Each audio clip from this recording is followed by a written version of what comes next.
Dan puncak kesombongan, kata Nabi, puncak sombong paling tinggi adalah melalaikan sholat.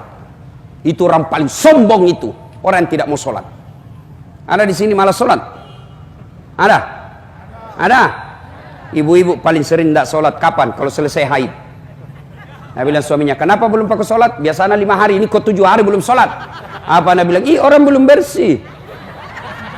Bohong kamu, masih ada sedikit-sedikit. Kau bohongnya? Apa bohong? Saya kasih lihat kok. Ini. Apa mau dikasih lihat? Kapan lah ini ibu-ibu banyak dah sholat? Gara-gara apa? Make up. Nah kira muka na tembok. Coklat, biru, abu-abu, keren. Beleng-beleng. Mana lebih parah? Itu nak kasih lebih lagi dunia. Ada lagi model baru nih tuh ibu kuliah itu anunya matanya nak kasih lebih sedikit. Saya bilang apa lagi lebihnya itu? Dia bilang anu Ustaz, supaya seperti artis Korea. Waktu dia bilang artis Korea baru dimasuki tinggal.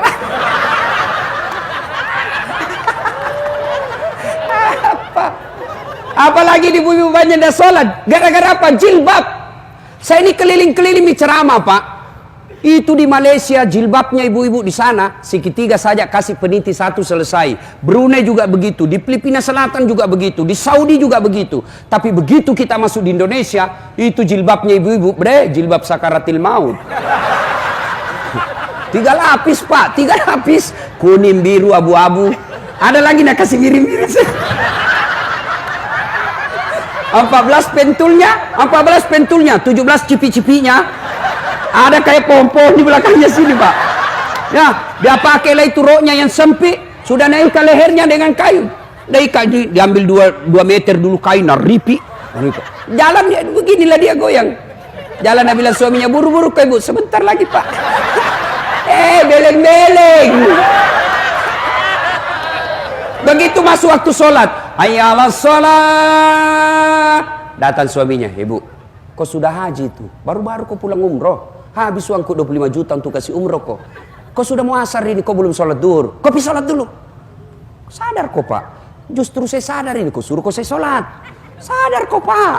Saya sudah sadar kok suruh kok sholat ini. Kok anda lihat ini jilbabku 1 jam dipakai. Semua ini.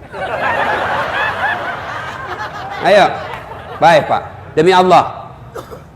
Ada yang tanya, Ustadz, kenapa bisnisku berantakan?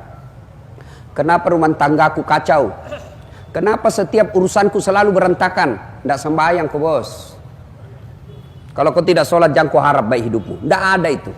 Tuhan apa yang kasih susah hidupnya orang yang baik sholatnya? Tidak ada. Coba saya kasih contoh. Siapa yang punya dunia? Siapa? Allah. Bagaimana kau bisa miliki dunia kalau yang punya dunia kau tinggalkan? Ayo. Contoh lagi. Pak Wali Kota ada ajudannya. Ada toh? Pak Kapolres ada ajudannya. Coba kalau Kapolres atau Wali Kota panggil ajudan. Ajudan! Itu ajudan biar lagi baring-baring langsung lompat. Siapa? Nah buan jalan koteknya. Siapa perintah? Langsung. Siapa perintah Pak? Biar itu masih ada jalan kok. Siapa? Begitu takutnya itu sama Wali Kota. Ada ndak ajudan dipanggil sama Kapolres? Ajudan, tunggu dulu Kapolres. Sini dulu. Bapak ndak lihat saya sibuk. Jago mutu. Mana? Tapi Kapolres sebenarnya itu ada juga natakuti. Siapa? Istrinya. Mana ada polisi tidak takut sama istrinya? Nah bilang temanku sebenarnya itu polisi tidak takut sama istrinya Ustaz. Cuma ini istri suka melapor sama istrinya komandan. Dan komandan juga takut sama istrinya. Ayo, coba lihat.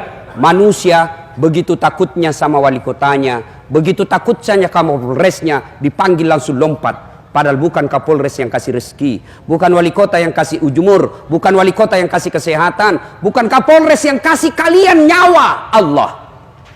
Lalu kenapa ketika Allah manggil kalian, hayya 'alas shalah, sini kau penghuni pasar, sini kamu sholat, sholat, sholat.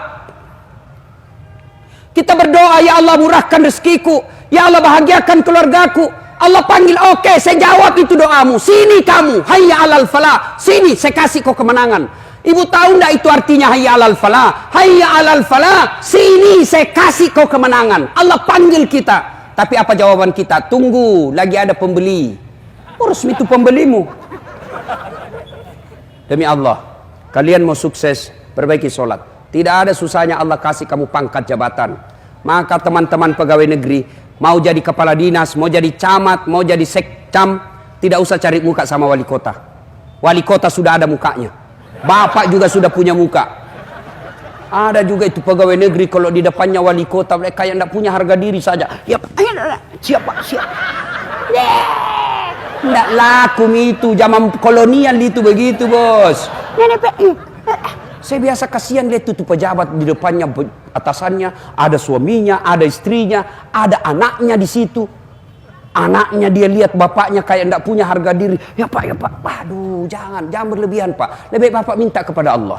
Kalau Allah yang kabulkan doanya bapak, kecil kekuatan wali kota. Yang tidak masuk akal saja bisa terjadi kalau Allah yang mau. Apalagi yang memang masuk akal. Mana masuknya Ustaz tidak masuk akal? Perempuan bisa tidak hamil tidak pernah disentuh laki-laki?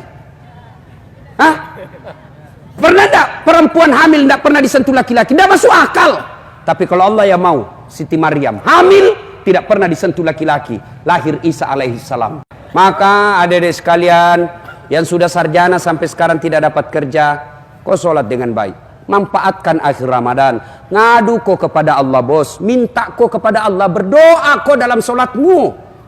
Ya Allah, saya malu ya Allah. Habis sawah orang tua saya untuk kuliah ya Allah. Sekarang saya pulang merantau ya Allah. Saya mau bahagiakan orang tuaku, tapi susah betul cari kerja. Kau larang saya menyogok, kau larang saya cari-cari muka, kau larang saya menyembah kecuali kepadamu ya Allah. Saya datang menyembahmu di malam Ramadan ini. Kabulkan keinginanku ya Allah. Kasih saya pekerjaan supaya saya bisa umrahkan orang tuaku. Masa Allah tidak kasih kau? Padahal Allah sudah janji. Ud'uni astajib lakum. Minta kau kepadaku, pasti saya kabulkan. Itu janji Allah, bukan janji caleg. Kalau caleg janji dia kasih semua kartu namanya pak, pilih saya, sama-sama kita orang Bugis nih, pilih saya, ada masalahmu telepon saya 24 jam ini. Begitu terpilih nah ganti nomor HP-nya. Hancur juga ini bapak. Ada caleg tidak terpilih di sini? Banyak. Lapang dada pak, jangan stres. Kalau bapak tidak terpilih berarti itu yang terbaik. Sudah habis uangku Ustaz, anggap itu sedekah. Tidak ikhlas Ustaz, berdoa mudah-mudahan Allah kabulkan keikhlasanmu. Jangan sudah tidak terpilih, kopi ambil lagi karpetmu.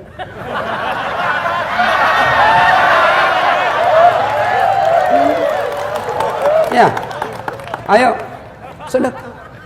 Baik sangka. Saya dulu tamat SMA daftar tentara, mau jadi polisi, tentara penerbang. Begitu tes fisik tidak lulus. Kenapa? Ceper. Udah cukup tinggiku. Saya protes kepada Allah, ya Allah kenapa kau lahirkan saya dalam keadaan pendek? Kau tidak rugi jadi tuan kalau saya jadi tentara. Temanku lulus polisi waktu itu, dia sekarang di Serse, Sulbar, Mamuju, dia pakai satu bunga-bunga di pundaknya. Saya lulus jadi ustadz pakai baret putih. Tapi alhamdulillah dengan baret putih yang saya pakai, mulai baret merah sampai baret hitam, ku caramai kau semua. Apa? Allah kasih yang terbaik bos. Jangan kau sangka buruk. Sudah macalek kau gagal, sangka baik. Allah kasih kau waktu 5 tahun lagi sosialisasi. Allah tahu di 2021 ada korupsi di kantor DPR. Bapak hilap tanda tangan. Allah tidak mau bapak di penjara 7 tahun. Maka baik sangka. Ya, berdoa dalam sholat. Tapi tidak mungkin Allah kabulkan doamu kalau kau tidak sholat. Ustaz itu tidak sholat, tidak puasa, bagusnya rumahnya. Kok bisa Ustaz? Betul, bagus rumahnya, tapi tidak ada tenang dalam rumahnya. Bagus rumahnya Ustaz, bisnisnya jalan, betul, tapi apa? Anaknya 3, 1 pengedar, 1 pengisap, 1 kawin lari di bawah bandar. Betul Ustaz, bagus banyak rumahnya, mewah usahanya, tapi apa? Anaknya pulang jam 3 dini hari diperkosa. Kenapa itu Ustaz? Baik sholatnya 5 waktu di masjid, kok hidupnya susah, sangka baik. Sholat tapi hidupnya susah, berarti andai dia tidak sholat lebih susah lagi hidupnya. Bagus sholatnya Ustaz, kok banyak masalahnya? Berarti bisa jadi dia tidak ikhlas. Hayya 'alas shalah. Asar lagi. Barusan kita selesai duhur, tidak ikhlas kok bos. Dia sholat Ustaz 5 waktu di masjid, kok banyak masalahnya? Berarti bisa jadi dia sholat tidak sesuai yang diajarkan Nabi. Sholat tidak semangat. Allahu Akbar. Bismillahirrahmanirrahim. Ya kena Isra. Biar pantanan aku kunci juga. Sama ajar ku sembahyang begitu. Ada juga orang sembahyang kan tidak semangat sekali. Selang. Ada juga sholat pak cari kunci motor. Allahu Akbar. Pas di rakaat kedua dia pergi. Mana kunci motor? Baru dia sadar, melengket di motor. Baik. Pasti kau tidak khusyuk. Hilang sudah. Allahu Akbar, Allahu Akbar. Bagaimana mau baik sholatmu kalau kau begitu bos? Ya kau ketawa ini kakak kena. Sholat. Apalagi sholat dia baca semua di dinding. Allahu Akbar. Persatuan Guru Republik Indonesia Cabang Kota Ternate. Ini kalau imam terlalu panjang pak, kan kita kreatif pak, dibaca semua. Kita meruku, belum selesai ruku kita mau ikut, tidak dihafal, terpaksa dibaca semua pak. Keadaan keuangan Masjid Agung, sudah itu belum selesai juga, terpaksa baju lagi dibaca. Caleg DPR RI nomor 7 semua dibaca pak. Bagaimana mau baik sholat kalau seperti itu? Ayo. Nah, kalau baik sholatnya insya Allah Allah mudahkan kehidupan. Dan puncak kesombongan orang adalah ketika dia tidak sujud di hadapan Allah Subhanahu wa taala.